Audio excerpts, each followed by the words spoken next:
ድምጽ ህዝቢ ድምጽ ትግራይ ድምጽ እምነት ፍኖተ ብርሃን ድምጽ ህዝቢ ድምጽ ትግራይ ድምጽ ጥቅምት ሸሞንተ ካልኣይ ወርሒ 2018 ዓመተ ምህረት ኣብ ቅድስት ሃገር አክሱም ብፁዕ አቦና አቡነ መርሃ ክርስቶስ ዋና መካሄድ ስራህ መንበረ ሰላማ ኦርቶዶክስ ተዋሕዶ ቤተክርስቲያን ትግራይ ከምኡውን ናይ ዞባ ምብራቅ ትግራይ አድግራት ሀገረ ስብከት ሊቀ ጳጳስ ብፁዕ አቡነ አረጋዊ ጸሐፊ ቅዱስ ሲኖዶስ ተዋሕዶ ትግራይ ከምኡውን ናይ ካናዳ ሀገረ ስብከት ሊቀ ጳጳስ ብፁዕ አቡነ ማርቆስ ናይ ግዚያዊ መንበር ሰብሳቢ ብፁዕ አቡነ ሰላማ ናይ አውስትራሊያ ኒውዚላንድ ሀገረ ስብከት ሊቀ ጳጳስ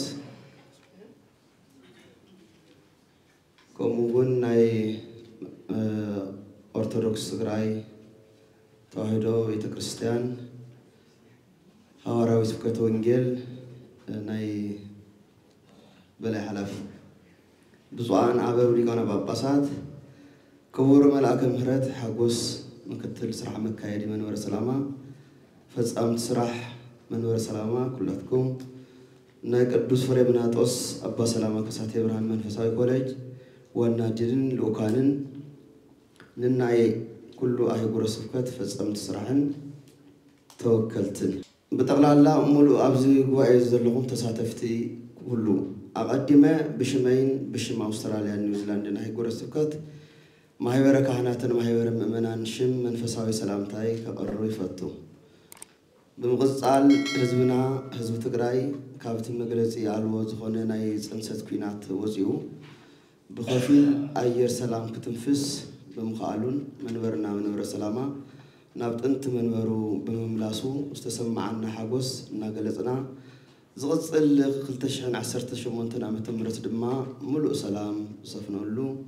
كناتن ورا كناتن كهاجرنا زفالو تسددون استبزابلون وجناتنا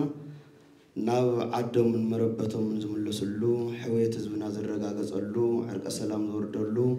تسفه زبنا زتطعلو زمن سلام بركة قون لنا سنايت متنا خنجلز فتو زيله هاجر سبكتنا بموكال كابزيز تقدس بعينه فلو يزخونه قواعي ترخيبه سلا عبيت بيت كريستيان سلا مسفحفح سبكة ونجيل سلا حلوة مؤمنان سلا زلاق سلام سناي محضران زرقا قصلو عنفت مؤمات أبز قبر قدوس قواعي نخصاتف عدل بمركابي تسمعني حقوس وسن يولون كابز حصير مأتوي أوستراليا زلوا بيت كريستيانات بدمر شعاتت هنا كهناتون 16 قساوست 7 دياقونات 3 مرجيتات بدمرو 80 حدني ازيله كاو هاجر سبكتنا زلوا بيت كريستيانات زين اب هاجر سبكتنا زلوا بيت كريستيانات تخونا كافتن كاو حانتي وصاي كلن بيت كريستيان ناي وعلن تنشدشتن ناي وعلن بيت كريستيان صفافح ناي تكريستوتان ونيننيين نعم نزاكل ملبرن دبرصيون قدس ماريام بيت كريستيان لعلي 45 شح سكوير متر بوتا اللوا كمول قال اي برز دبر امين او تخل هايمانوت بيت كريستيان 33 شحن 700 سكوير متر تحستو اللوا سالساي برز صرح اريام قدس سلاسي اسران لعل اسران حادن شح سكوير متر ناي بوتا تحستو اللوا أدلايد همرانو كيدان مهرت عبي كاتدرال زوننت كوينا أخول بزخونا بوتاون اللوا سيدني دبر سلام قدوس جبريلنا برزمن مسكاي زونان مدهاني عالم بقي زخونة بيت كريستيان بوتان اللون بتقلالا كمانم أبزين صبلو بركيان الله نزي خلو عبيتن براخن كنبصح زخالنا له مقنعات كهناتن حزب مؤمنانن تنابيبنا اتحاد بيت كريستيان اتجزاء يكون اتنز ناي متحقق عقمنا سلازعاويه كلن أدوارات كم حدا جزا ترى مخادن أيو سلازعاويه كلن أدوارات أبيات كريستيانات كم حدا رادين بمخادن أيو أزيكم جزء أمثال محورة ويم حوار أو كله انتقوين دقمو تقرأي كمتي نايمي جمريا زنورة الحلاوة كمتي قدامنتنا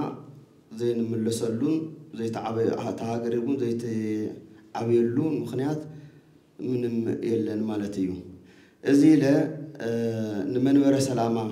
حزوز حاجزن كم أقول أبست أيقنا له جزية زوفنا يجنزو كأرب قدامي كمل ورد برزيون قدس مريم بيت كريستيان شمونت مليونين شمونت 230 كل تنشين 340 شمونتن مس 89 سنتي كالاي كابدبر سلام قدوس جبريل سيدني شوعات 235 400 دمر 9 مليون 600 عشران شوعات شعن مس 89 نطب أتاوجرنيين بلا علاوة بيتك كنت أرثوذكس واحد بيتك كريستيان استقلت أنا يهزو حاجز أو عيد نهزنا استقبل حاجز حد بيتك كريستيانات استقبل كاب برزبن مسكاي هزونا المدهاني عالم بيتك كريستيان 1 مليون 110,000 كمل ورد برزيون تجنا مالتيو قدس مريم بيتك كريستيان 3 مليون 550 كل تنشين 530 كل تن مستحمل 85 سنتيم سالساي كابر دبر أمين أو نتقل هيمانوت بيت كريستيان 1 مليون 110,000 رابعاي كاب سيدني دبر سلام قدس جبريل بيت كريستيان 627 309 حمشاي كاو أدلايد همرانو كده نمرت بيت كريستيان 618 شارشاي كاو برز الهاريام قدس الله بيت كريستيان 100 كل تميتين تقلال دمر 7 مليون 10,000 740 من مسنة 55 سنتيم ناب أكاونت 0031 21 81 66 034 أتاوي تغيروا إيو تقلال لا كاو أستراليا هاجر سبكت من ورا سلام استجبر مت أنا قرن هزوج حاجزن ناي جنزب حاجزن متن 16 مليون شوعات 240 شحن 23 قرشين كم مسنة 4 سنتيم أتاوي تغيروا إيو سالساي معارجة يكوننا استقبلوا دقونات نايبر دبر أمين أو نتقل هايمانوت بيت كريستيان دبر أم حداري حزب قدس أب هايل التفرع أو هاجر أستراليا توليدهم زعابوا يقولوا بقانقا جزء تقرينيان زمهارهم بناي هاجر سبكت ليك أباس بناي هاجر سبكتنا ليك أباس بسوا أون سلامة سناي فقاد نايمل لأوروبا هاجر سبكت ليك أباس بزو أون إفريم إد براكي 16 دقيقات عتدقنا بزحهم بيوم زيدكم بزو أبونا أستراليا تلاقيهم مزيهم أو سلست أبيات كريستيانات هواري وقعزو غيرهم ناي تحساس أو نتخلى هيمانتهم أبرز دبر آمين وعيلهم أمهرهم قدسهم وقرهم 16 دقيقات دقما كهنهم سلزغدو زدقما تهزبي طالع لما حبيرة كانت تسمع عن حاجة وصاني يقولون زقوا أي زقون بسوا أبونا ونفرم كمسكين الليل تحتنا إلاوا بيت مرت سلبتون أو أبزح بيت كريستيانات كاو كله علم زحاق في حصانات من أسين زركوهم متياش بقانقوا تقرينيان جزن حال في إنجليزيا نزمرو زياهر أمسكان نتيز بقول تصفى كوينهم يركوا كما أستراليا هجر سبكات هواراوي أقل قلوت بصفحوا نمناتنا نمبصح ملو بملو سبكات وإنجيل بقانقوا تقرينيان جزن هم يقول إنجليزيا أم مهار مستمهار هم بدهم مقداسية بجزن تقرينيان بسوا أبونا أونا إفريم أو زموسولو جزيود بإنجليزيا نتوم مناسي بتسمعوا قانقوا قدس اللهم علو بزمالت جميرهم كابزي ما وزعي كله نغابات بإنجليزيا قدس تغير يجو حزبون قصير يركب حزبون بسوا أبونا مسكانا كقرب فقد الليل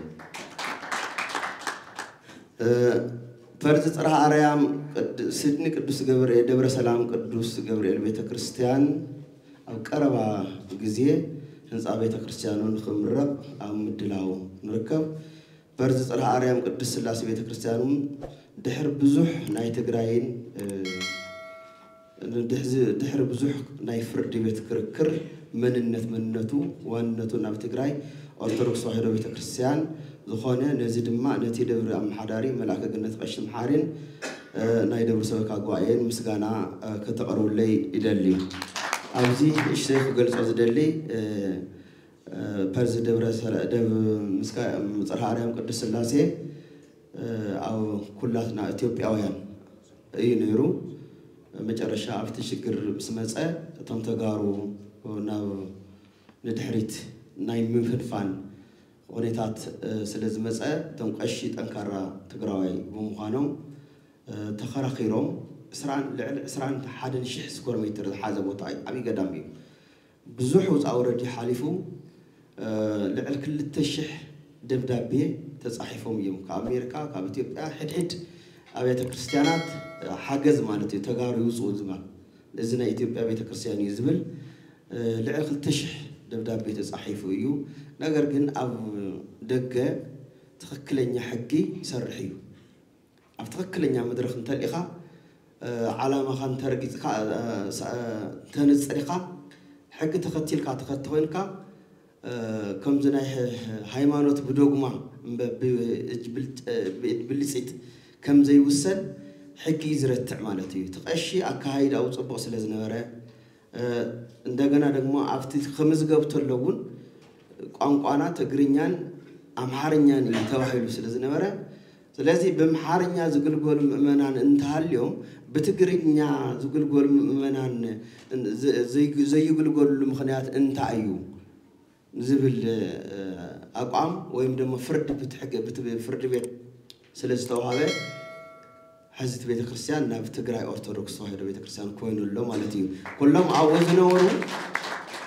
አይተገፍዑን ካህናት ይኹን ምእመናን ዝገው አይገፍዑዎምን تتقرن ياغن كم زناي مدفنة أرضي وتاي كوينو بعلو يانتيرو سريدو قوم مالتيو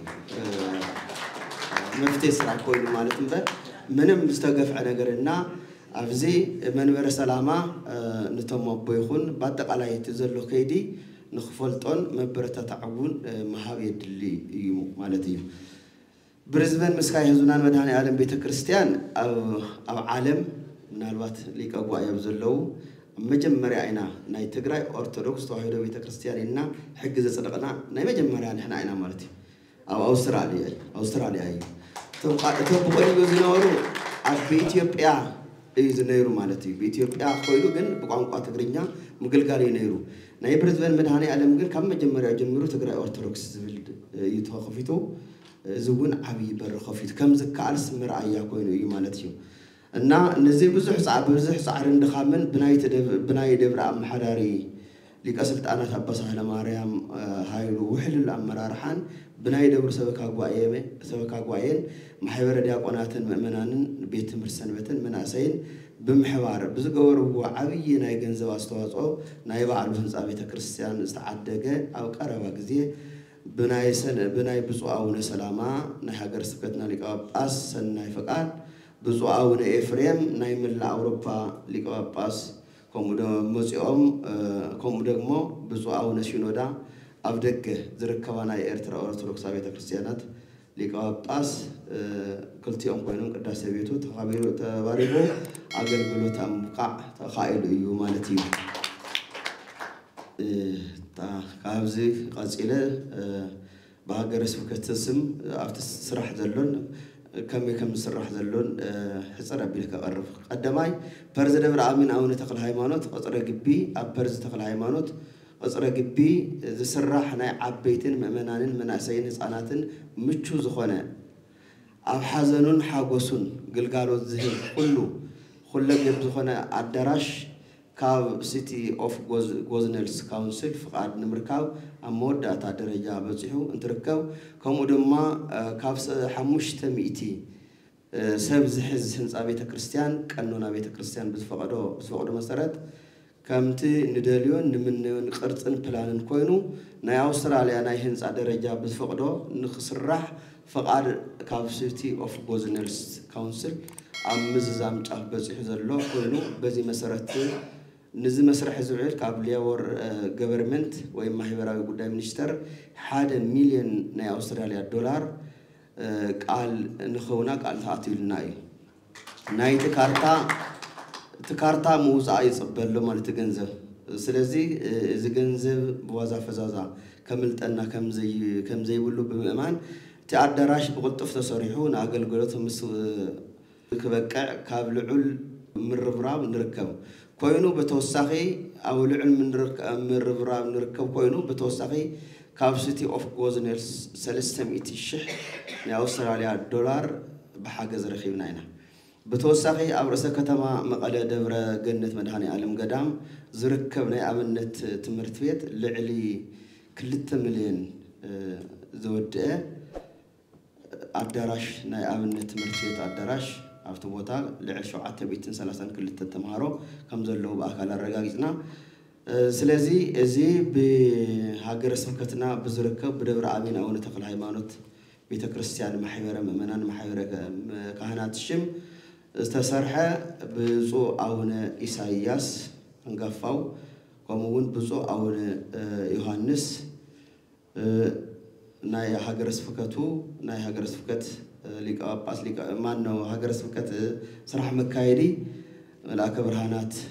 بسترخولو بزعون إساياس بعد ما مخنيات تبوتع عقبون وقول كلن بزح زلوا وصل زغنا أفت بيت كريستيان بزحهم كأو خدي كعلون نجعن حواري عنقف أو بزع بنا حواري إن سكت وانجيل ذفاتنو قدمي لهم كنت بوتع نعم نتمرت بيت مسري توم وصل زنورو بزعون إسا يوحنس مزيوم تريبان قريزهم تعدراش باريخهم صراح كجمر غيرهم يوم بصعونه يوحنسن كمقول لك أبرهانات قبر سلاسي عشاء مسجانا كتقرب البيت ناي ملبر دبرت القدس ماريم بيت كريستيان ون قبل على 4 الشح وشت زرك زي سرح بيت كنزة كاتدرال بيت كريستيان كمقول منفساوي كولج نخجمر أمد لوالو كتترك بقولوا لي با سالساي بيت مرسنبت بأستراليا درجة متنخارن مناعسياتن كوموجون هزاناتن أبلعل ممهار نركب هاجر سكتنا بجزاوي أولات زنبرة بقامي أولات متكا متنخارن أب كيد زلوا كيد قدايو ناي مترشا ناي كلنا أبيات كريستيانا تركب بزبل أفتي حزي زلوا كافت حزب اللوجو بزبلة متنخارن بزمانن محدرة بيت كريستيان تمرت سنبتن كالوت من أسايون دكنا من فساوي تمرت مسفري منات أس من فساوي كوليج بمتحوار بأونلاين تمرت زمهارلو بايتا ممششاو زي نايتي هاجر سبكت قدامي تجواريو نمج أرشات خرج كجبروا لهم زجباء كأستراليا أو أستراليا هاجر سبكت قدميلو كلت قمصات نببسنا ناو ناي ممراز عدل رخيبنا إنا بزما سرزي بزو أبونا ونسلامان هاجر سفكتنا لك أباس كوينهم تمدوا ملنا باستفال عليه مخنيات ناو هاجر سفكتنا بزي ممصوم صفحة تسرحتي المسرح عويز أقم كوينوي زوم حيزي تصريحهم إلنا زقربنا يوم تصرحوا بالتكنولوجي تدقيمهم بأونلاين بزهونا ممرح بصعون سلامة بزهونا ممرحي استصرح كوينهم بزبلز أمسانا بأكل تزنور دما تأمر مسرحنا لنا نعمل سلزيه بزقنتهم كم نايك زياهر فقعد زموز كل من قدي تزم مشاچو هاجر سفكتنا ناي أبوتات عامل سلزلوا أفتي من ور سلامة مقام ون عبي تقارلو زجبر هاجر سفكت سلزغنا ناي بسؤالنا أبوتات عامل سلزلوا أبونا خموس لنا تزجبر زي كعلم تخوين دمو قدس بسؤالنتهم بسؤالنا سلامة حويسو قدس سينودوس بفلاي تخرت نخرئيو نلاو بزعوا عمتاوي فسس برسنت أو هاجر سفكتنا كم زفلت منور سلامنا نابت أنت منورو عم مملاس المتنخارر عزوز ناي مورالن حسابكم وناي جنزب دقاف زين عام مخانون قا زفلت حق أيو انت هنا حزون ناي عمتاوي فسس هزبنان أدواراتنان بمتحوار عقمنا بالفقدو قبونا أو كروا جزيه بستفعل عليه مقنعات يكأتو زي قاله زي خجلت أيكلن مقنعاتو قدم حيزون جنزو زاتنا يجنزو كم عين تعتسل زنبرة حيزين كله تفتح سلة كله بحادة نخاتي كام حساب مبر مثالي أنا زرقة ولا دبري عسرت الشح نبزي أتوه نخجبر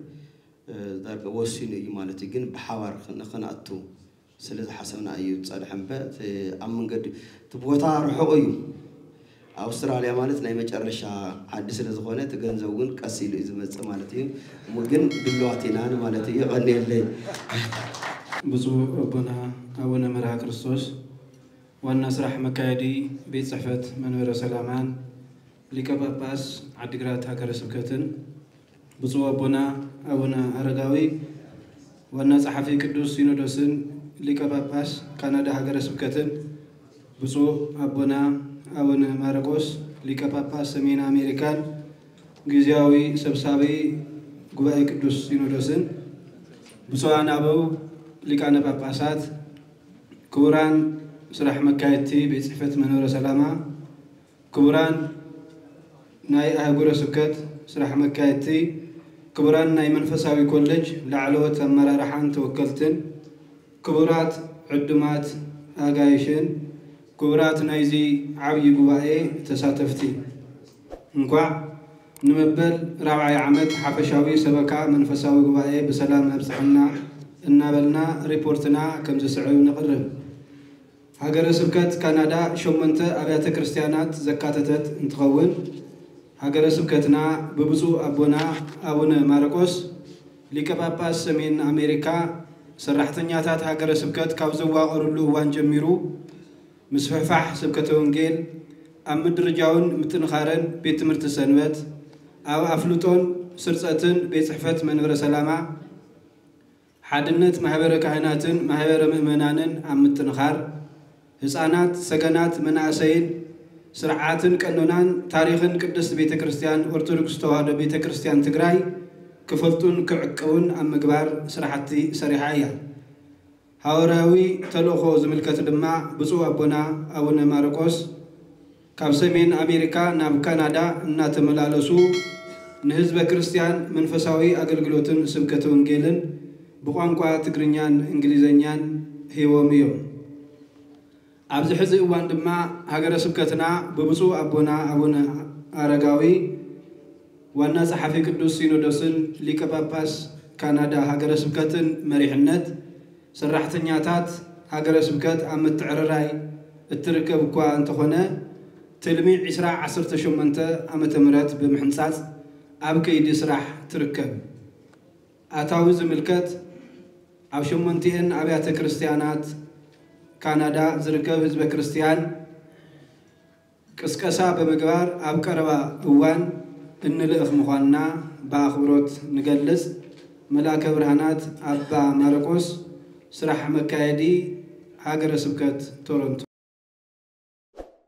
بصو أبونا مرا كريستوس والناس رح مكايدي بيت صحفت منور سلامة أرثوذكس توحيد بيت كريستيان تجراي ብፁዕ ኣቦና ኣቡነ ጴጥሮስ ኣብ ኦርቶዶክስ ተዋህዶ ቤተ ክርስቲያን ትግራይ ናይ ቅዱስ ሲኖዶስ ዋና ጸሓፊ ከምኡውን ናይ ካናዳ ሃገረ ስብከት ሊቀ ጳጳስ ብፁዕ ኣቦና ኣቡነ ጴጥሮስ ናይ ሰሜን ምዕራብ ሽረ ሃገረ ስብከት ሊቀ ጳጳስን ናይ ቅዱስ ፍሬምናጦስ ኣባ ሰላማ ከሳቴ ብርሃን መንፈሳዊ ኮሌጅ ላዕለዋይ ኣመራርሓ ቦርድ ኣካቢ ብፁዓን ኣበው ሊቃነ ጳጳሳት ክቡር መልአከ ምህረት ሓጎስ ገብረ መድህን ምክትል ኣካይድ ስራሕ መንበረ ሰላማ ኦርቶዶክስ ተዋህዶ ቤተ ክርስቲያን ትግራይ ዝኸበርኩም ስራሕ ፈጸምቲ ቤት ጽሕፈት መንበረ ሰላማ ዝኸበርኩም ኣካይድ ስራሕ ኣይጉረ ስብከት ዝኸበርኩም ላዕለዎት ኣመራርሓ ናይ ቅዱስ ፍሬምናጦስ ኣባ ሰላማ ከሳቴ ብርሃን መንፈሳዊ ኮሌጅ ዝኸበርኩም ኣብዚ ዓብዪ ጉባኤ ዝተረኸብኩም ብምልእኹም ልዕሊ ኩሉን ቅድሚ ኩሉን ሰማይን ምድርን ዝፈጠረ ኩሉ ዝከኣሉ ኣምላክ በዚ ዕለት በዚ ሰዓት ናይ 2017 ዓመተ ምህረት ሓፈሻዊ ምንቅስቓስ ቤተ ክርስቲያን ኦርቶዶክስ ተዋህዶ ቤተ ክርስቲያን ትግራይ ንኽንደስስን ንኽንግምግምን ፈቒዱ ክንረኸብ ዝገበረና ክብርን ምስጋናን ንዑ ይኹን። ኣብ ኦርቶዶክስ ተዋህዶ ቤተ ክርስቲያን ትግራይ ናይ ቅዱስ ፍሬምናጦስ ኣባ ሰላማ ከሳቴ ብርሃን መንፈሳዊ ኮሌጅ ናይ 2017 ዓመተ ምህረት ኣፈጻጽማ ስራሕ ዝሓዘ ሓጺር ዓመታዊ ሪፖርት ቅዱስ ፍሬምናጦስ ኣባ ሰላማ ከሳቴ ብርሃን መንፈሳዊ ኮሌጅ ካብ ግዜ ምስረቱ ጀሚሩ ብጀካ ኣብ መንጎ ሓላሓሊፎም ብሰንኪ ጦርነት ዘጋጥሙ ጸገማት ካብ ግዜ ናብ ግዜ ኣካዳሚያዊ ፕሮግራሙን ናዕብየን እናስፍሐን ብሞያን ብመንፈሳዊ ህይወትን ብቑዓት ሊቃውንትን ምውፃእ ካብ ኩለን ኣይጉረ ስብከት ደቀ መዛሙርት ተቐቢሉ ንኦርቶዶክሳዊት ቤተ ክርስቲያን ኣሰልጠንቲ መምህራን ሰበኽቲ ወንጌል ከምኡውን መራሕቲ ቤተ ክርስቲያን ንዝሓለፉ 23 ዓመታት እናፍረየ ዝመፀ ኮሌጅ እዩ። ኣብ ውሽጢ 23 ዓመታት ካብቲ ዝነኣሰ ሰርቲፊኬት ክሳብ እቲ ዝዓበየ ማስተርስ ዲግሪ ብድምር ልዕሊ 2446 ደቀ መዛሙርት ተመሪቑ ንኣገልግሎት ኣብቂዑ እዩ።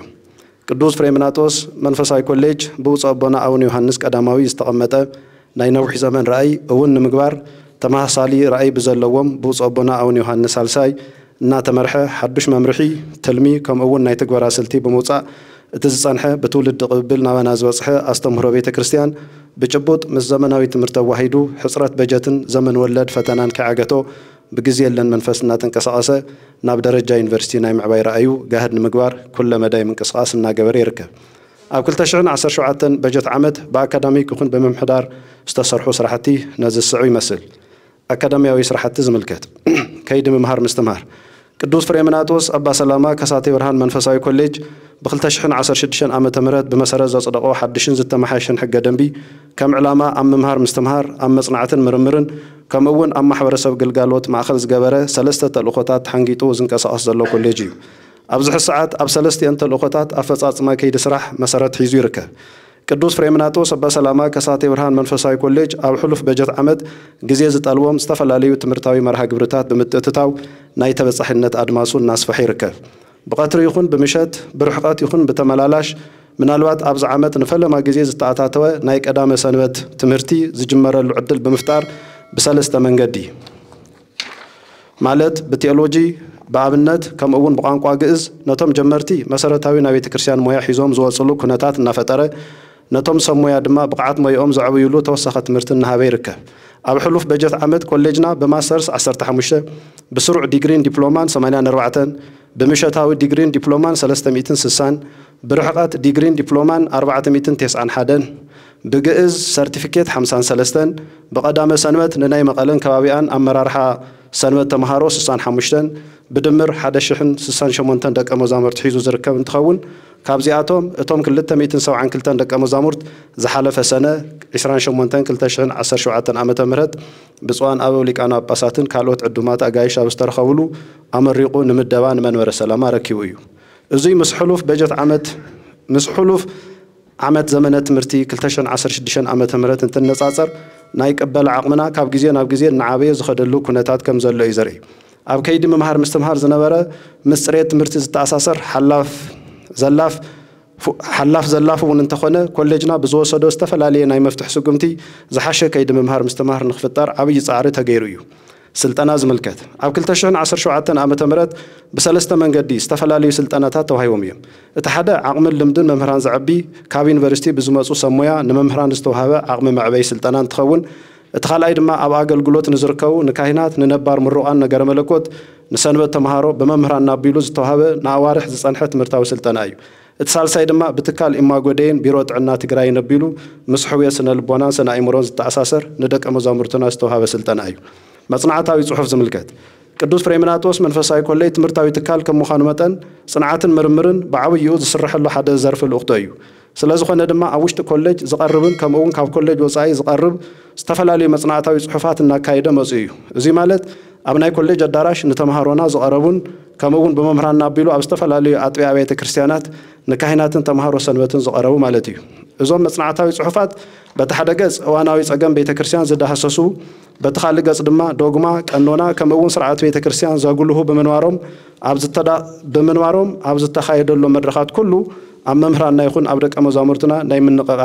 ናይ ምንቅቓሕ ዓብዪ ትምህርቲ ዝተወሰደሎም ኮይኖም ሓሊፎም እዮም አካዳሚያዊን ማህበረሰባዊን ረብሓ ዘለዎም ዝተፈላለዩ ፕሮጀክታት እናተቀረጹ ናብ ተግባር ዝወርድሉ ዕድል እውን ብመንገዲ ጽንዓትን ምርምርን ተፈጢሩ እዩ ምስ መዳርግቲ አካላት በሙኻን ዝተሰርሑ ስራሕቲ ዝምልከት ዕብየት ኮሌጅ ኣብ ውሽጣዊ ዓቕሚ ጥራሕ ዝድረኽ ከም ዘይኮነ ኮሌጅና ብምእማን ንኣካዳሚያዊ ዕብየት ክሕግዙ ምስ ዝኽእሉ ኣብ ዓዲ ውሽጥን ኣብ ደገን ምስ ዝርከቡ መዳርግቲ አካላት ዝምድና ፈጢሩ እናተንቀሳቐሰ መጽኡ እዩ ኮሌጅና ኣብ 2017 በጀት ዓመት ንኮሌጅና ተረባሕ ዝገብሩ ምስ ሰለስተ ትካላት ሓቢርካ ናይ ምስራሕ ናይ ምረዳድኢ ሰነድ ፈሪሙ እዩ እቲ ሓደ ምስ ባንክ አንበሳ ዝተኣሰረ እዩ እቲ ካልኣይ ድማ ምስ ኣብ ሃገረ ስዊድን ዝርከብ ቅዱስ አግናጢዮስ ኦርቶዶክስ ነገር መለኮት ኮሌጅ እንትኸውን እቲ ሳልሳይ ድማ ምስ ቢሮ ባህልን ቱሪዝምን ዝተኣሰረ ውዕል እዩ ብፍላይ ምስ ክልቲኦም ትካላት ኮሌጅና ዝፈጠሩ ሓቢርካ ናይ ምስራሕ ዝምድና ቀጻልነት ዘለዎም ብምዃኑ ከም ሓደ ፍሉይ መርኣያ ተገይሩ ክውሰድ ዝኽእል እዩ እቲ ሓደ በብዙሕ ነገር ምስ መስለና ምስ ኣብ ሃገረ ስዊድን ዝርከብ ኦርቶዶክስ ኮሌጅ ቅዱስ አግናጢዮስ እንትኸውን እቲ ካልኣይ ድማ ምስ ቢሮ ባህልን ቱሪዝምን ትግራይ እዩ ምስ ቅዱስ አግናጢዮስ ዝኣተናዮ ውዕል ብቐንዱ ኣብ ምስልጣን ሓይሊ ሰብን ዓቕሚ ኮሌጅ ምዕባይን ማእኸል ዝገበረ እንትኸውን እቲ ምስ ቢሮ ባህልን ቱሪዝምን ዝኣተናዮ ውዕል ድማ ኣብ ምዕቃብ ሓድግታትን ንዕብየት ቱሪዝም ክሕግዙ ኣብ ዝኽእሉ ብመጽናዕትን ምርምርን ዝተደገፈ ጸጋታት ትግራይ ምፍላጥ ዝምልከት ውዕል እዩ ኣብዚ ሕዚ ሰዓት እዞም ውዕላት ካብ ንድፍ ሓሳብ ሓሊፎም ናብ መሬት ዝወርደሉ ኩነታት ተፈጢሩ እዩ እቲ ምስ ቅዱስ አግናጢዮስ ዝተገበረ ምስ ምዕባይ ዓቕሚ መምህራን ዝተኣሳሰር ከይዲ ዝርርብ ተወዲኡ ናብ ስምምዕነት ዝብጽሐሉ ኩነታት ስለ ዝተፈጠረ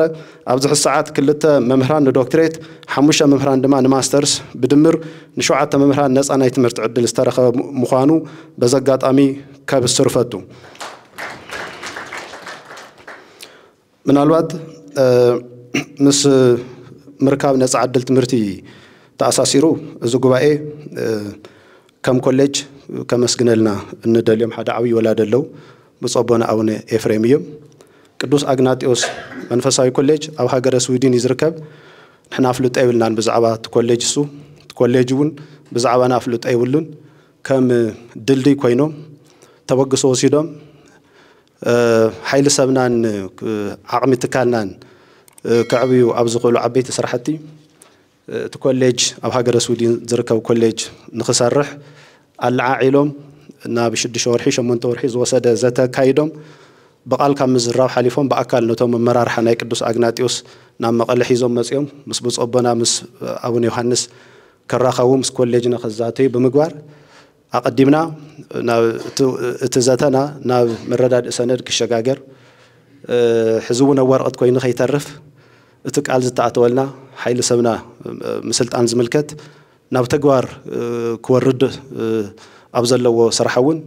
ብዘይ ምቁራጽ ብጸቦና አቡነ ኤፍሬም ምስቲ ትካል እናተዘራረቡ ንሕና ክንገብሮ ዝግበአና እውን ኩሉና ነገሩ መንጎኛ ኮይኖም ድልድይ ኮይኖም ኣብ መወዳእታ ናፍቲ ፍረፍርዩ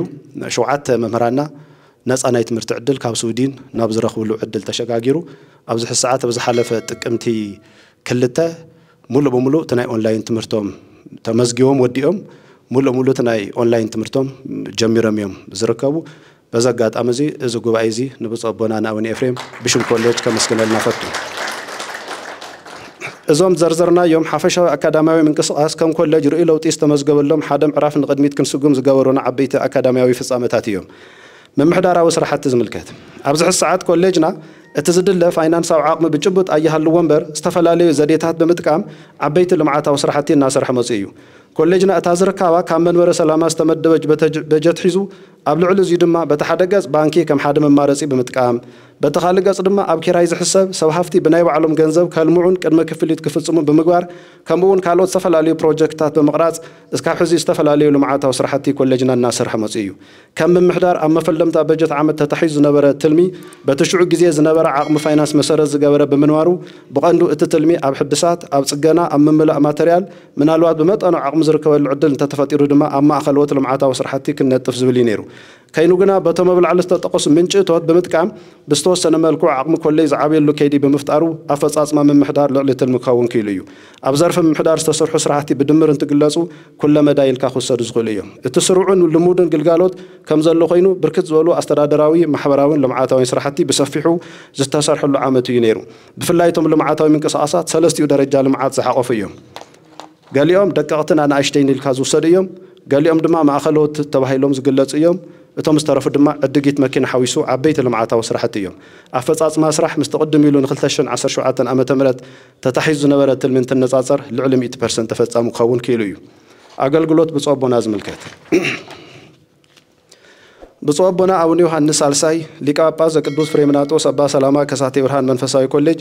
ወዘደብረ ሰላም ቅዱስ ሚካኤል ካቴድራል ብዝሃብዎ ዘርፈ ብዙሕ ኣገልግሎትን ብዘርአይዎ ቅኑዕ ምሕደራን ከም ኮሌጅ ርእይ ለውጢ ዝተመዝገበሉ ዓመት ኮይኑ ሓሊፉ እዩ እቲ ዝዓበየ ልኡኽተ ኮሌጅ ምምሃርን ምስትምሃርን ከም ምዃኑ መጠን ተምሃሮና ቤተ ክርስቲያን እትጠልቦ ዓይነት ሞያን መንፈሳዊ ህይወትን ሒዞም ክወፁ ዝኽእሉሉ ዕድል ንምፍጣር ግቡእ ሓበሬታ ካብ ውሽጥን ካብ ደገን ብምእካብ ንመምህራንን ኣመራርሓ ኣካላትን ከምኡውን ንሕድሕድ ዝምልከቶ ኣካል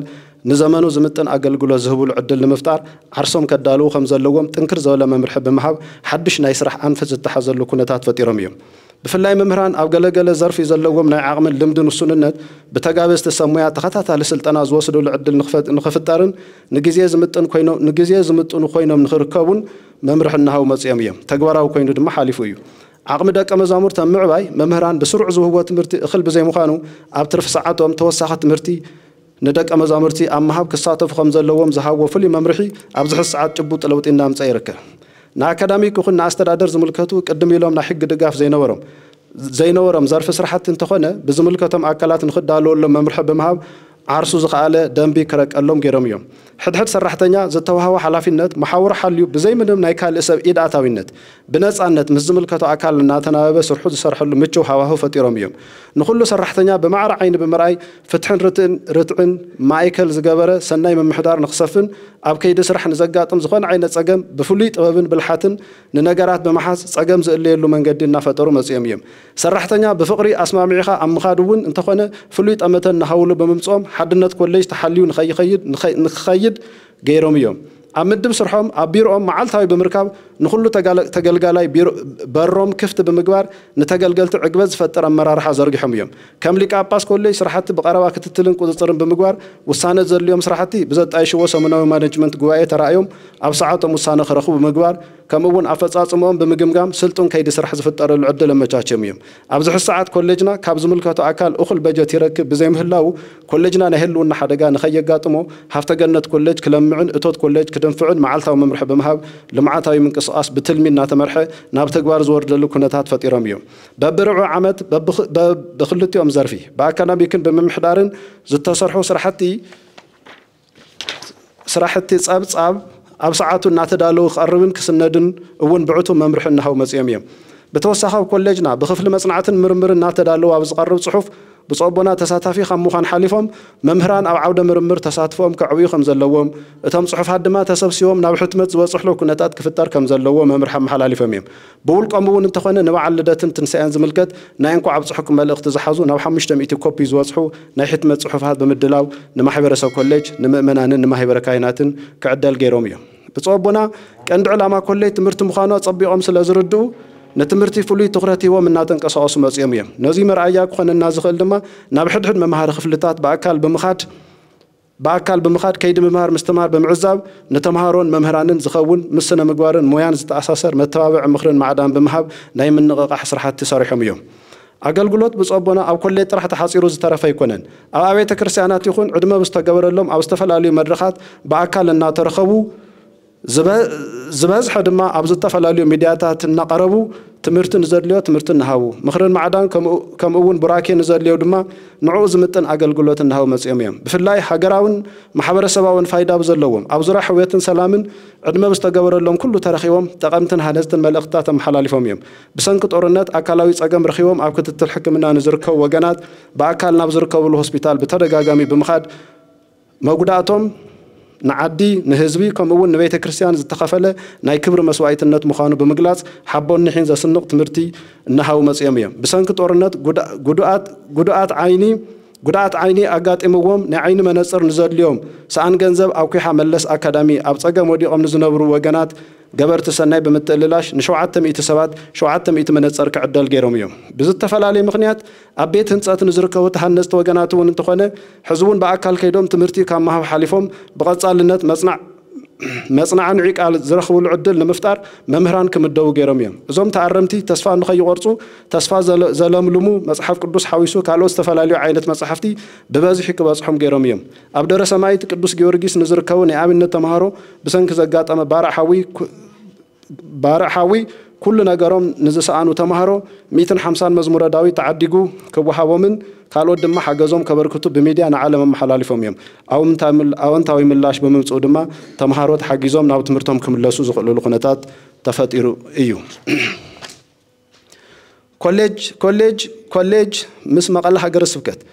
ኣብ ሓደ ከተማ ዝርከብ ብምዃኑ ብሓባር ንምስራሕን ከምኡውን ናይ ክልቲኦም ትካላዊ ዝምድና ናብ ዝለዓለ ብራኸ ንምብፃሕ ብዙሕ ፃዕሪ እናገበሩ መፅኦም እዮም እዚ ድማ ኣብ ክልቲኦም ትካላት ኣብ ምትእምማን ዝተመርኮዘ ሓቢርካ ናይ ምስራሕ መንፈስ ክፍጠር ክኢሉ እዩ ኣብዚ ሰዓት ምስ ሃገረ ስብከት መቐለ ብምንባብ በርካታ ስራሕቲ እናተሰርሐ ይርከብ ብድምር ኣብዚ በጀት ዓመት እዞም ዝተጠቐሱን ዘይተጠቐሱን ኣገልግሎት ብፀቦና ብሱል መሪሕነት ዝፈጠሮ ብምዃኑ ከም ኮለይ ተታሒዙ ዝነበረ ትልሚ ናይዚ ዓመት ንክሳኻዕ ዓብይ ኣስተዋፅኦ ገይሩ እዩ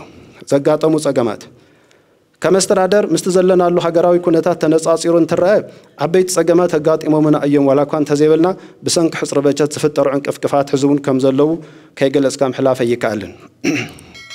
ኮሌጅና ኣብ ትሕቲ መንበረ ሰላማ ኦርቶዶክስ ተዋህዶ ቤተክርስትያን ትግራይ ዝመሓደር ትምህርታዊ ትካል ከም ምዃኑ መጠን እኹል በጀት ካብ መንበረ ሰላማ ክረክብ ኣይከኣለን እዚ ድማ ሓደ ዓብይ ፀገም ኮይኑ ዝቕፅል ዘሎ ጉዳይ እዩ ኮሌጅና ካብ ኪራይ ይኹን ካብ ካልእ ዝረኸበ ፋይናንስ ተጠቒሙ ትምህርታዊ ልኡኽቱ ከፈፅምሉ ኣብ ዝኽእሉ ጉዳያት ከውዕሎ ዝግባእ እናሃለወ ብምኽንያት ሕፅረት በጀት በቲ ሓደ ገፅ ንመኽፈሊ ደመወዝን ንመኽየዲ ስራሕን ክጥቀመሉ ዝተገደደ እንትኸውን በቲ ካልእ ገፅ ድማ ካብ ልምዓት ንድሕሪት ንዘይ ምትራፍ ናብ ልቓሕ ዝእተወሉ ኩነታት ይፍጠር ብምህላው እዩ ከም ኮሌጅ እቲ ካብ መንበረ ሰላማ ዝተረኸበ በጀት ናይቲ ዘቕረብናዮ ሲሶ ወይ ድማ 30 ሚእታዊ ጥራሕ ብምዃኑ ትልምና ንምስኻዕ ካብ ባንኪ ናብ ዝርከብ ልቓሕ ንኽንኣቱ ተገዲድና ኢና እዚ ድማ ኣብ 2018 በጀት ዓመት ክእረም ኢልና ተስፋ ንገብር ኣብ መወዳእታ ኮሌጅና ኣብ ዝሕዝ በፅሒዎ ዘሎ ብርኪ ዕብየት ንኽበፅሕን ትኽክለኛ ናይ ዕብየት ኣንፈት ሒዙ ንኽጓዓዝን ብዙሓት ዝምልከቶም ኣካላት ሓላፊነቶም ብዝግባ ዝተዋፅኡሉ ኩነታት ብምፍጣር እዩ ቅድም ቀዳድም ንዘመን ዝምጥን ብሱልን ቅኑዕን ከምኡውን ግልፅነትን ነፃነትን ዝተመልኦ መሪሕነት ብብፁዕ ኣቦና ኣቡነ ዮሃንስ ሳልሳይ ኣብ ኮሌጅና ብሓዱሽ መልክዕ ዝተኣታተወሉ ኩነታት ብምፍጣሩ እንትኸውን ቀፂሉ ድማ ካልኦት ሓላፊነት ዝተነበረሎም ናይ ውሽጥን ናይ ደገን ሰባት ስርሖም ብዝግባእ ክዋፅኡ ብምኽኣሎም እዩ እዚ ማለት መንበረ ሰላማ እታ ዝርከቡ በጀት እንተዘይብጅት ነይሩ ብፁዕ ኣቦና ኣቡነ ጴጥሮስ ናይ ሰሜን ምዕራብ ሃገረ ስብከት ሊቀ ጳጳስ ዝመርሕዎ ላዕለዋይ ኣመራርሓ ቦርድ ናይ ቀረባ ክትትልን ቁፅፅርን እንተዘይህሉ ነይሩ ኣይጉረ ስብከት ተምሃሮ ካብ ምልኣኽ ጀሚሩ ኣብ ግዜ ትምህርቲ ይኹን ድሕረ ምረቃ ናይ ሓባር ዕላማ ከም ዘለና ተረዲኦም ሓገዞም እንተዘየብርክቱ ነይሮም ኩሉ ማሕበረሰብ ኮሌጅ ብፍላይ ድማ ኣባላት ምምሕዳርን መምህራንን ዝተነበረሎም ሓላፊነት ብዝግባእ እንተዘይዋፁ ነይሮም ኣብዚ ደረጃ ዝውፅሕሉ ኩነታት ኣይምተፈጠረን ነይሩ እዚ ውፅኢት ድምር ስራሕ ናይዞም ዝጠቐስናዮምን ዘይጠቐስናዮምን ብምዃኑ ብሹም ማሕበረሰብ ኮሌጅ ንኩሎም ኣበው ሊቃነ ጳጳሳት ትካላትን ውልቀ ዓበይቲ ሊቃውንትን ንዝገበርዎ ዕዉት ኣበርክቶ ክብረት ይሃበልና እናበልና ዝለዓለ ምስጋናና ነቐርብ ንቐፃሊ ኮሌጅና ግዜ ዝጠልዎ ስራሕ ሰሪሑ ናብ ደረጃ ዩኒቨርሲቲ ብቕልጡፍ ዝዓብየሉ ዕድል ንምፍጣር መንበረ ሰላማ ኮሌጅና ዘቕረቦ ናይ በጀት ሕቶ ብዝተኻእለ መጠን መልሲ ዝህበሉ ምቹ ባይታ ንኽፈጥር በዘጋጣሚ እናዘኻኸርና ነዚ ኩሉ ምሳና ኮይኑ ዘላዓዕለና ዝረድአናን ዝመርሕናን ናይ ቦታትን ኣምላኽ ቅዱስ እግዚኣብሔር ንዘለኣለም ሽሙ ዝተመስገነ ይኹን ወስብሃት ለእግዚኣብሔር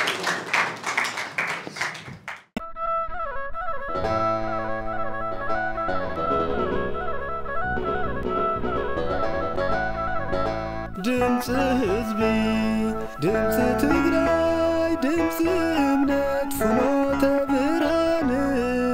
ድምፂ ህዝቢ